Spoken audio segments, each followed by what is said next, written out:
and destroy property, then you get. Then I'm okay. Yeah, right. That's fine. Got it. Okay. I just need to know your protocol. Yeah, I need to know what the new rules are.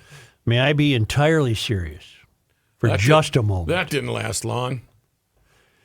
I have really given a lot of thought to Warren Buffett's solution to curing Minnesota too, the nation's extraordinary debt problem. First of all, at least Warren Buffett calls it a problem. You really don't hear the third rail even talking about it. The debt is at $38 trillion. Yep. And growing. And Warren Buffett, a couple of years ago, said, I can cure the debt in 5 minutes. No person, I could end the deficit in 5 minutes. You just pass a law that says anytime there is a deficit of more than 3% of GDP, all sitting members of Congress are ineligible for re-election. It's so common sense that it wouldn't happen because they all learn how to pass the buck. None of them are ever will. But I'm so convinced that the third rail has attracted to it a particular class of American who no longer leads the life that we lead. That wouldn't that do wonders for who would decide to run for office in this country? I'll say. For example, I also happen to believe that no sitting congressman or senator should be paid during a government shutdown. Why should they be paid? I would agree with that. And I have some answers on that. Bernie Sanders, for example, has said, well, we have a lot of young Congress people here and senators who have families. They need money to live on. Okay, Bernie, so do air traffic controllers. That's so out of touch. Arrogant, Well, yes. they're completely out of touch, and Bernie's never worked. He's been sucking on the public teat for as long as he's been alive. Mm-hmm. Okay, and I think I have more on that. Just a moment, I do. Here, because I'm going to get to my point. Retiring Minnesota Senator Tina Smith, I think she's retiring because she hit all she wants in the stock market. She's good to go? Yeah. She said she will receive her government salary during the shutdown. Smith said she would not forego her paycheck because she continues to work in the Capitol during a lapse in government funding.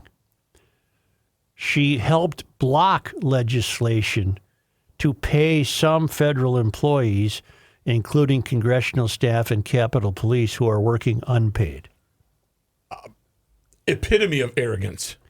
I'm going to continue to take my paycheck, Smith replied when asked about some of her Democratic colleagues choosing to defer their pay until the shutdown ends or donate it.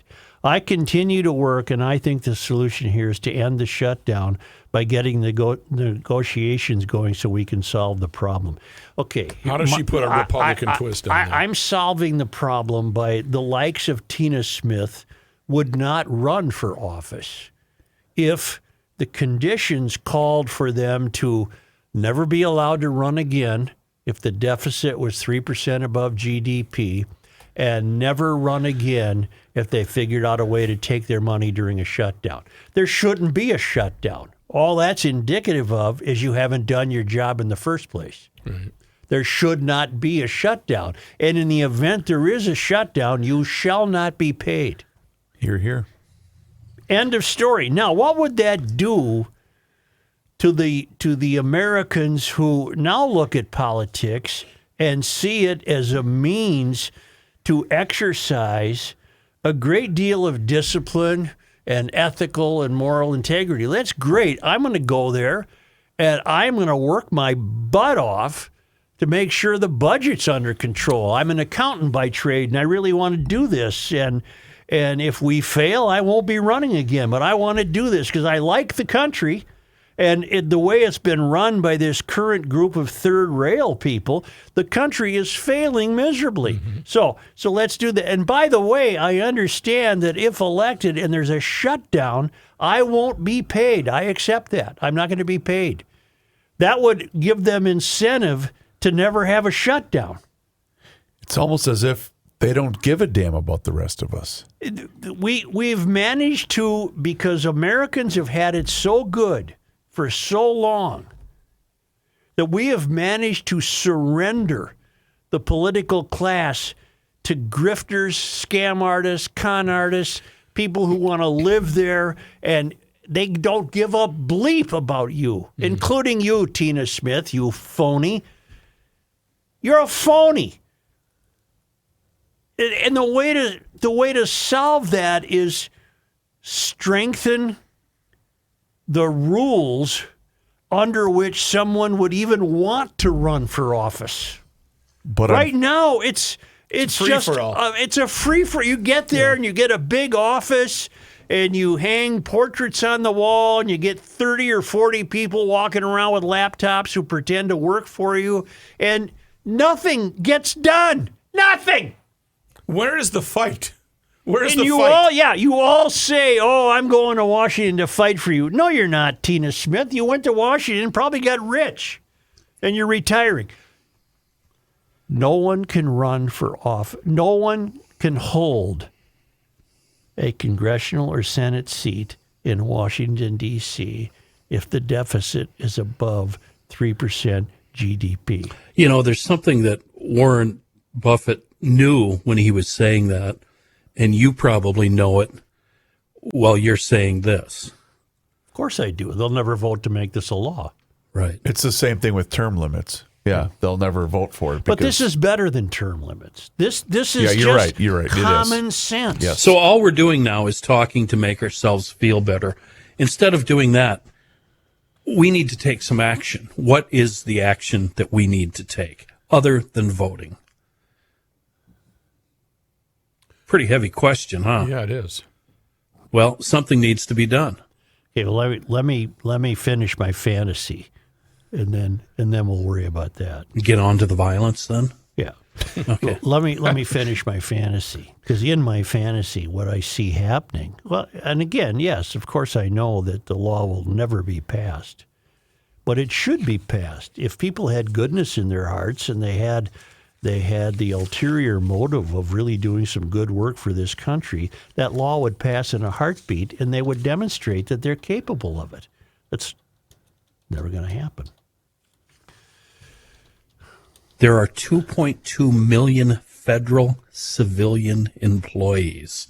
That does not include the military or federal contractors. In addition, there are 1.3 million active duty military personnel, along with reservists and National Guard members. So that puts us up around almost the 4 million mark, right? Well, let me go back to Warren's plan, because I'm reading a Yahoo piece. I don't see a byline, but someone has done the Lord's work. You wouldn't need Congress to pass this law. Under Article 5 of the U.S. Constitution, 2/3 of the state legislatures could call for a convention to propose this amendment. The amendment being, I don't know what the wording would be. The amendment would be, once elected, you shall no longer be eligible for re-election if, in a given budgetary process, your deficit exceeds 3% of the gross domestic product. That could become a law. If 3/4 of the states ratified it, it would become law and no congressional approval needed. The odds of that happening are not in America's favor, as the process would take longer than Buffett's 5 minutes to bring about. Yes. I love this idea, and I'm not trying to play devil's advocate. I'm just trying to say or play out the scenario if this was to be enacted. Wouldn't this just then further the digging in the heels? Well, if I'm not going to get elected. I'm definitely not going to vote for this because then that guy's not going to get elected. You see what I'm saying? No, I the don't. infighting would just become even more so what? substantial. Who cares? So what? They're infighting now. Yeah, my whole point is I don't give a rat's ass what they say in the Senate and the House, Joe.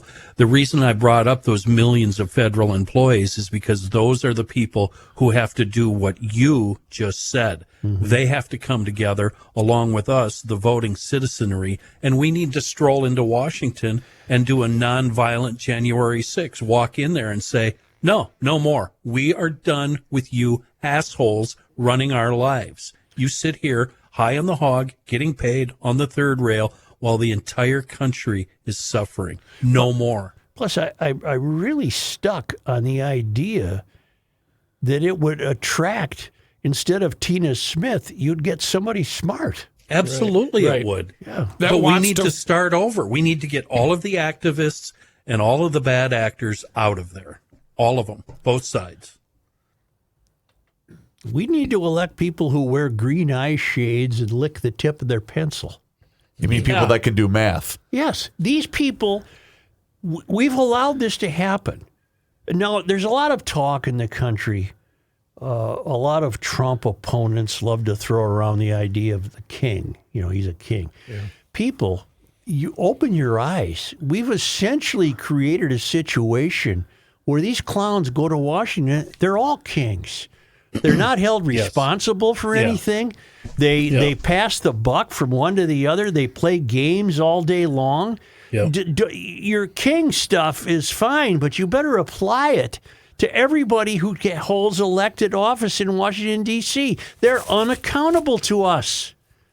And not only the people that lick the pencil, but the people that wear a pliers on their belt or have a butcher's smock on. Yes. The waiter, the waitress, the bartender, we need real humans in Washington, not these people. And because you don't pay any attention as the electorate, you buy this BS when they come home every 6 months and pretend to drive around in a Jeep and look at farmland and say, boy, when I get back to Washington, I'll be fighting for you. No, when they get back to Washington, they'll resume their comfortable life that has nothing to do with representing you. Nothing. So how do we start over? Boy, I don't know, but that's what it's going to take, a complete starting over. We need to hit the reset button. Now, here's the interesting part. We want a GL start over. The Marxists want another kind of start over. They want to abandon the Constitution and start over and bring about the mystery.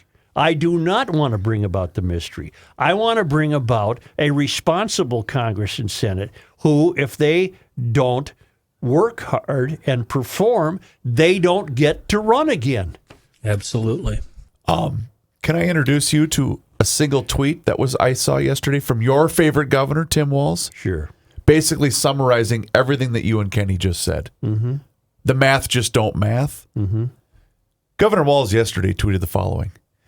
Every $1 invested into SNAP generates $1.80 in economic activity. It's not about the money. Trump just wants Americans to go hungry. No, I don't really think he does. That's silly. But here's But the point is, Tim, that's not how math works. All that proves is that he's a ludicrous fool. Mm-hmm. And anybody who believes that is also a fool. And he's the king of gaslighting. And I could add to this, too. There, not only would you not be able to run for re-election, but in the event you succeed in passing budgets that make sense and result in deficits less than 3% of GDP, if you serve 2 terms, you are eligible for a pension. If you serve 1 term and you failed miserably at bringing about the changes that are needed, you also aren't going to leave with a pension. You're done. Sure. And a new class has to take a shot at it.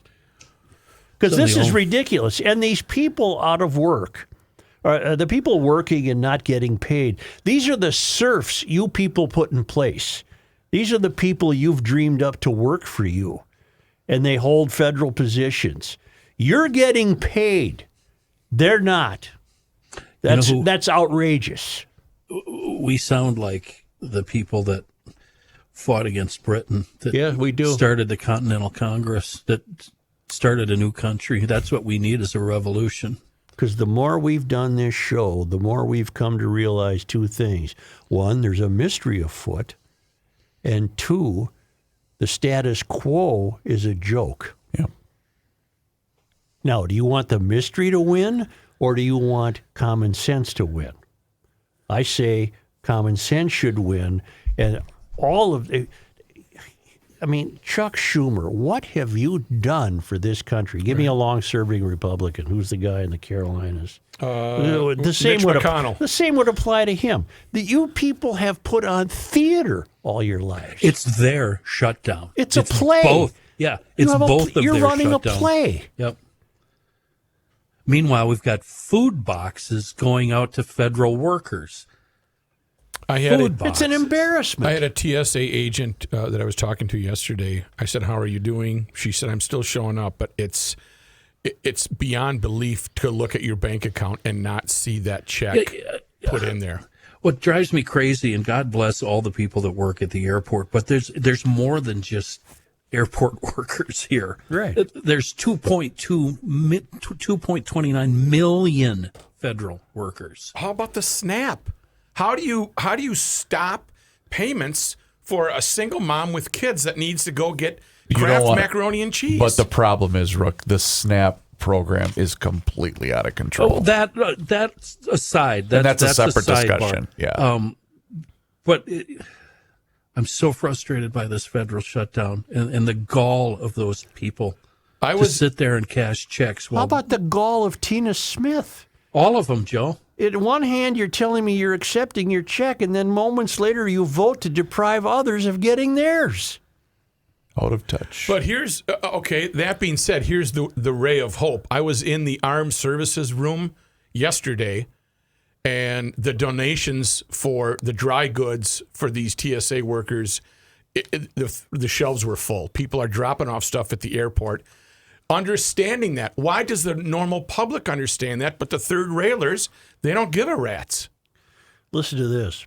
Senate staff missed their first full paycheck on Monday. Federal employees will not receive salary at the start of the next pay period beginning next Friday. Lawmakers, however, that's Senate staff, I said, missed their first full paycheck. These are the obsequious factotums that you have following you around, Tina, that carry their little iPads and pretend you have a meeting to go to. Lawmakers, however, are guaranteed their salary checks due to Article 1, Section 6 of the Constitution protecting their pay. Why can't we have another amendment to the Constitution saying you don't get paid during a shutdown and you don't get to run for re-election if the deficit runs 3% above the GDP? Why? Let's have that. Nearly all Senate Democrats have voted against a House-passed bipartisan spending bill to fund the government on 12 separate occasions.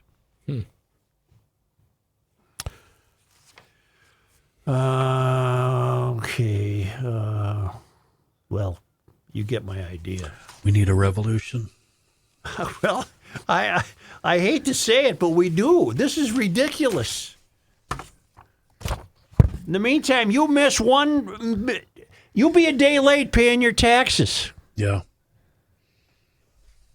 This is outrageous. Tina Smith. Who in the hell is Tina Smith? What is she? Well, I know what who has she done? is. What? Well, who are any of them? Nancy Pelosi. Are you kidding me? Is she effective? No. Is Mitch McConnell effective? Who No. has been effective? When you go to the polling place next Tuesday to vote for mayor in either St. Paul or Minneapolis, ask yourself, are you enjoying a better city than you did 4 years ago? No. In St. Paul's case, the answer is obviously no. In the Minneapolis case, you're being asked to decide between the chance that the city could become better or absolutely no chance of the city becoming better. That's your choice in Minneapolis. It's either Fry with a chance to become better, or Omar Fateh with the virtually the guarantee the city will fall into ruin.